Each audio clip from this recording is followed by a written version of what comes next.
नमस्कार दोस्तों। आज चैप्टर 10th 11th और 12th से जो क्वेश्चन पूछे गए हैं वो आपको बताएंगे। ठीक है, तो सीधे हम लोग क्वेश्चंस पे आते हैं। एनसीईआरटी के क्लास 6 के चैप्टर 10th 11th और 12th। तो ये है पहला प्रश्न, चोल काल में व्यापारियों के संघ को क्या कहा जाता था। तो चोल काल में क्या कहा जाता था, 11th चैप्टर में मैंने पढ़ाया था। उसमें बहुत सारे नाम आए थे, जिसमें नगर श्रेष्ठी भी आया था, कुलिक भी आया था, सार्थवाह भी आया था, नगरम भी आया था। तो नगरम जो होता है, ये थर्ड जो ऑप्शन है, नगरम कहा जाता था व्यापारियों के संगठन को। ठीक है, नेक्स्ट आते हैं हम लोग अपने दूसरे प्रश्न पर। गर्भगृह कुछ प्रारंभिक हिंदू मंदिरों का सबसे महत्वपूर्ण भाग था। तो ये लास्ट चैप्टर जो मैंने अभी तुम लोगों को पढ़ाया था उसमें था। बहुत सारे इसमें भी टर्म थे मंदिर में। एक था प्रदक्षिणा पथ, वेदिका, गर्भगृह, मंडप। तो गर्भगृह क्या होता है? गर्भगृह वो होता है जहाँ पर वो गुफा या वह स्थान जहाँ पर मूर्ति रखी जाती है, वह स्थान जहाँ मुख्य देवी या देवता की मूर्ति को रखा जाता है। तो इसका ऑप्शन हो गया फोर्थ। ठीक है, चौथा। अब प्रश्न है, लगभग 2000 वर्ष पूर्व निम्नलिखित में से कौन सा साम्राज्य रेशम मार्ग पर नियंत्रण रखने के लिए सर्वाधिक प्रसिद्ध था। तो इसमें कौन सा प्रसिद्ध था? बहुत फेमस कुषाण, हर्षवर्धन का जो साम्राज्य था वो इसके लिए बहुत ज़्यादा फेमस हुआ करता था। ठीक है, रेशम मार्ग जो चीन से होता हुआ उधर की तरफ, पश्चिम की तरफ तक जाता था, इवन यूरोप तक जाता था। नेक्स्ट क्वेश्चन है, राजा हर्षवर्धन के दरबारी कवि वाण भट्ट ने उनकी जीवनी हर्षचरित्र निम्नलिखित में से किस भाषा में लिखी। तो किस भाषा में लिखी थी, ये भी था क्वेश्चन। किस भाषा में लिखी थी?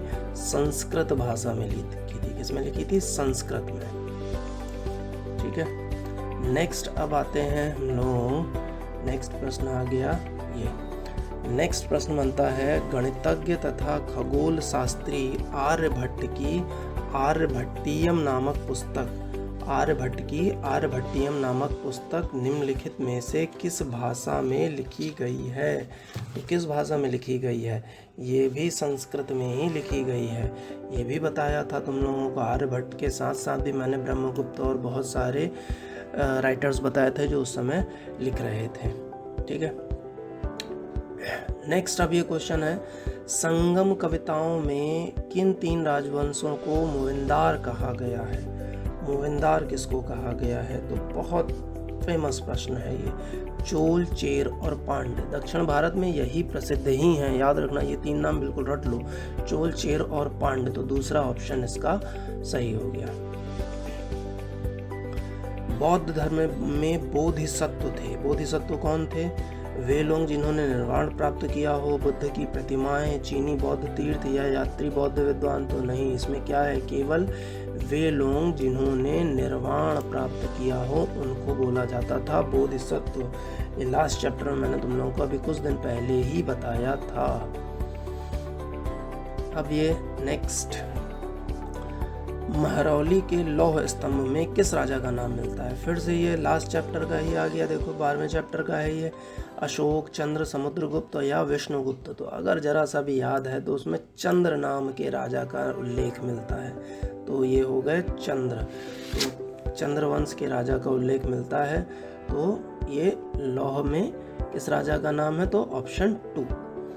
नेक्स्ट आ जाओ, वेदिका किसे कहते हैं। वेदिका, अभी मैंने तुम लोगों को पहले क्वेश्चन में बताया कि बहुत सारी चीज़ें थी, प्रदक्षिणा था, मंडप था। ठीक है, तो वेदिका, वेदिका क्या होता था?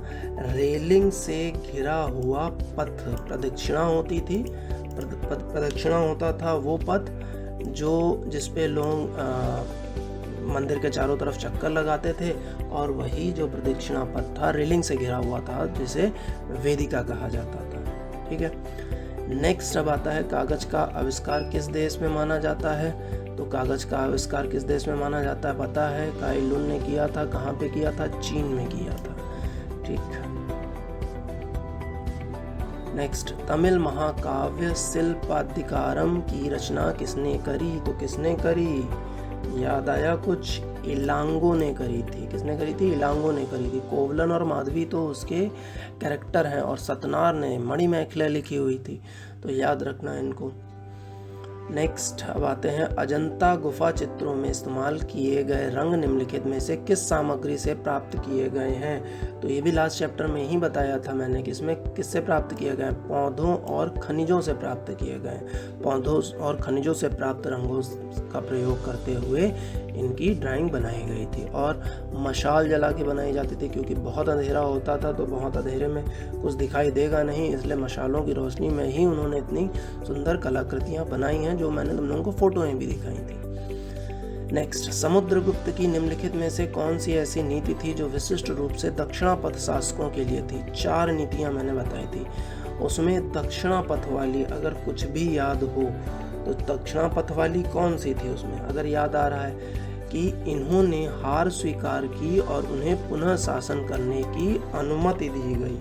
ठीक है, इन्होंने हार स्वीकार की और उन्हें अनुमति दे दी गई कि आप वहाँ पर पुनः शासन कर सकते हो। ये भी थी, उपहार लाते थे और आदेशों का पालन करते थे, लेकिन वो दक्षिणापथ के लिए नहीं थी, अन्य चीज़ों के लिए थी। साम्राज्य को उखाड़ फेंका, उन्हें समुद्रगुप्त के राज साम्राज्य का अंग बना लिया गया, ये भी नीति थी। लेकिन याद रखो क्वेश्चन क्या कह रहा है? दक्षिणापथ के लिए। तो दक्षिणापथ के लिए स्पेशली हार स्वीकार कर पुनः शासन वापस दे दिया गया। महायान बौद्ध धर्म के अंतर्गत, महायान बौद्ध धर्म के अंतर्गत क्या था? ये भी उसमें 2 चीज़ें हुआ करती थी, ये भी मैंने तुम लोगों को पढ़ाया था। तो पहली चीज़ उसमें यही थी कि मूर्तियों में बुद्ध की उपस्थिति सिर्फ कुछ संकेतों के माध्यम से दर्शाई जाती थी। तो कुछ संकेतों के माध्यम से दर्शाई जाने वाले जब महायान बौद्ध शुरू हुआ तो उसमें संकेतों के माध्यम से ही दिखाया जाता था, पूर्ण रूप से बुद्ध की प्रतिमाएं नहीं दिखाई गई। नेक्स्ट अब आता है, वेनसांग किसके समय भारत आया? तो वेनसांग के बारे में तुम लोगों को जो नाम मिलता है वो वेनसांग नहीं मिलता है, कई जगह कुछ और नाम मिलता है, त्सुएंत्सांग मिलता है, तो वो वेनसांग ही है। मैंने तुम लोगों को फोटो में भी दिखाया था, स्पेशली नाम लिख के दिखाया था। तो हर्षवर्धन के काल में ये आया था। नेक्स्ट, चालुक्य साम्राज्य की राजधानी क्या थी? तो चालुक्य साम्राज्य की राजधानी ये भी बताया है, कांचीपुरम किसकी थी? चोल की थी। ये यहाँ की थी ऐहोल, चालुक्य की ऐहोल हुआ करती थी। नेक्स्ट है, नगर श्रेष्ठी कौन होता था?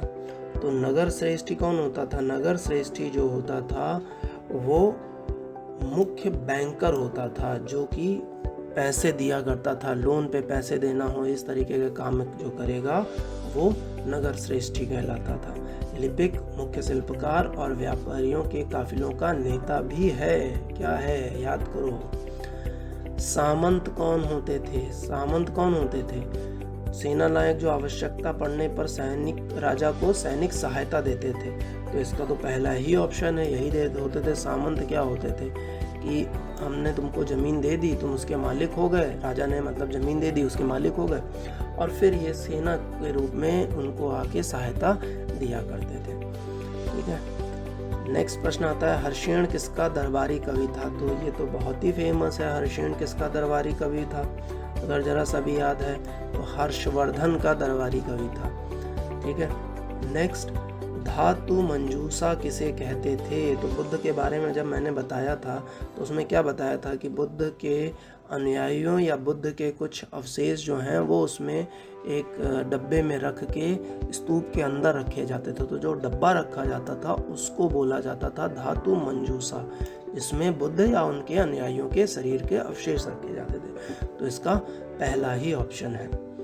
नेक्स्ट, भीतरगांव का मंदिर किस काल का बना है? तो भीतरगांव कानपुर का है, ये मैंने मंदिर भी दिखाया था तुम लोगों को, बहुत फेमस मंदिर है। और ये इसमें एक खास बात और है कि ये ईंटों का बना हुआ, इस तरीके का भी प्रश्न पूछा गया है। भीतरगांव में बना ईंटों का मंदिर, या इस काल में कौन सा ईंटों का बना मंदिर था? तो वो गुप्त काल में बना हुआ है। ठीक है, और ईंटों का बना हुआ है, ये भी याद रखना है। नेक्स्ट आते हैं, सभा क्या होती थी? तो सभा क्या होती थी ये भी तुम लोगों को बताया था। क्या होता था सभा? ब्राह्मण भूस्वामियों का संगठन। सभी वही क्वेश्चन हैं जो उससे निकले हुए हैं। ठीक है, ब्राह्मण भूस्वामियों के संगठन को सभा कहा जाता था। नेक्स्ट अब आते हैं विक्रम संवत की शुरुआत चंद्रगुप्त द्वितीय द्वारा किस विजय के प्रतीक के रूप में स्थापित की गई?